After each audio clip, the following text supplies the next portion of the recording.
Koala Cafe. Hello, welcome back to Koala Cafe. My name is Cafe and today I have a nice little academic video for you guys. Today's video is going to be first of a little two-part series that I'm planning about writing a personal statement.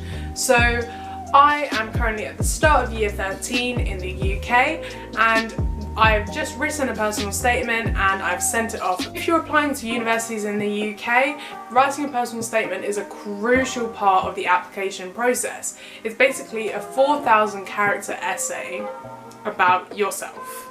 It's about what you've done academically, about what your interests are, and it's trying to reflect you as a person and persuade the university that you should be the student that they should admit. The two-part series that I'm planning is, the first one is this video, which will be how to get started on your personal statement, how to have the information ready to write in your personal statement, and then the second video will be actually writing the personal statement and how you should structure it and all of those tips. I'm going to try and upload them at the time that you should be thinking about starting doing these things. So I am an avid reader. I read tons and tons of books and articles and magazines and journals and newspapers. I read a lot. So a lot of my personal statement is around the reading that I have done, but there are also other ways that you can show your academic potential in a personal statement. It's not just books. I'm going to start with books and like where you can find books, but I will go on to other methods such as podcasts, videos. If you go online, I believe you might be able to search like on, I think, a Waterstones and Foyle's website I looked at, and you just typed in the type of books that you're looking for. So for me, because I want to study anthropology and politics at university, I either typed in anthropology or politics into the bookstore website. I saw it came up and I kind of looked at the cover, I read the blurb, and I decided which ones I would like to read. So I added them to my wish list and then later went and bought them. Alternatively, because I understand that buying books is very expensive sometimes, especially if they're academic books, I would suggest going on to Amazon. And Amazon is amazing because you can look for used books and those are often a lot cheaper. I'd like to also point out now that you don't have to be reading non-fiction books like biographies and really intense academic books. Your reading can just be something on the topic that you're really interested in. It can be a fiction which is quite inspired by the subject that you want to study. For academic journals and articles and essays, I would suggest three key websites. Academia Edu, I'll link all of these below by the way, Google Scholar and JSTOR.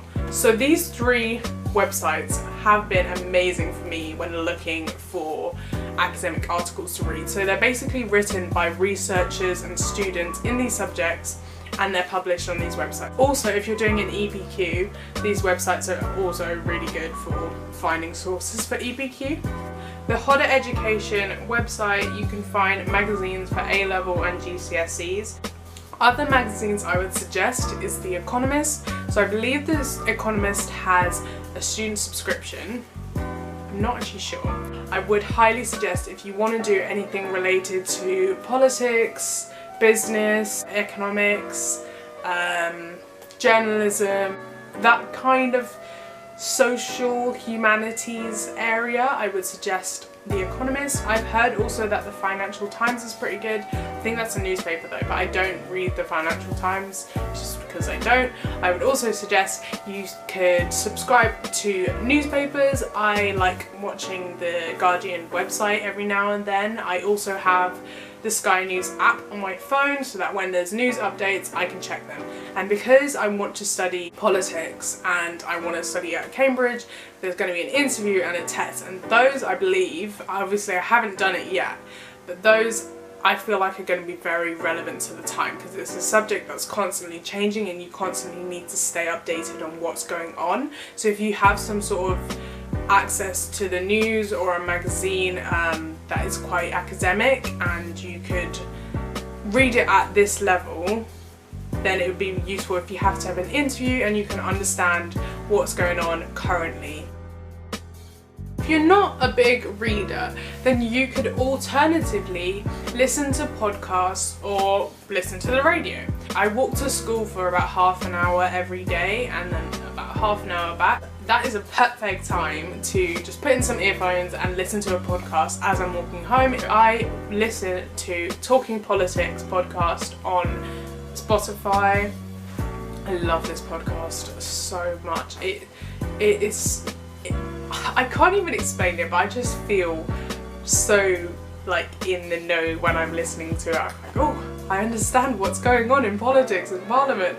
I understand what's going on in America now, and a lot of my knowledge about politics has been from the Talking Politics podcast. So if you want to study politics, I highly recommend it. If I have no mobile data, because I don't have Spotify Premium, but if I have no mobile data and I'm walking to school or back from school, then I'll listen to LBC radio because it kind of debates news topics, and it's just a nice little thing to listen to. Again, it's not as academic as Talking Politics, but it is still pretty good for keeping up with what is going on in Parliament. Quite a lot of universities, the individual departments have their own podcasts.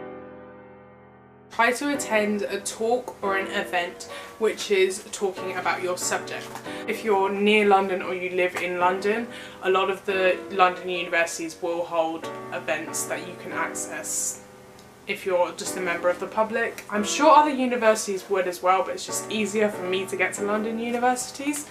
What I essentially did was I looked on university websites. So one that I wasn't able to go to, but the London School of Economics, if you go on their website, they have events page and it tells you about events that are open to the public as well as students. So one of these was a lecture which was 20 years on from the Macpherson report. I don't actually know how to pronounce it, but the report that was published after the murder of Stephen Lawrence, and it had quite a few speakers there who I was interested in particular David Lammy. I love David Lammy so much. Anyway, David Lammy was speaking there, and I know they recorded it live, and I wasn't able to attend, but I watched the lecture live when it came out. And then later, when I was writing an essay, I also went back to that lecture because it was saved on the website, and I watched the lecture to use information for my classwork. Also, a vital part of your personal statement is watching documentaries. BBC iPlayer, Netflix and YouTube. Type in a subject that you're interested in and see if you can find any documentaries on them.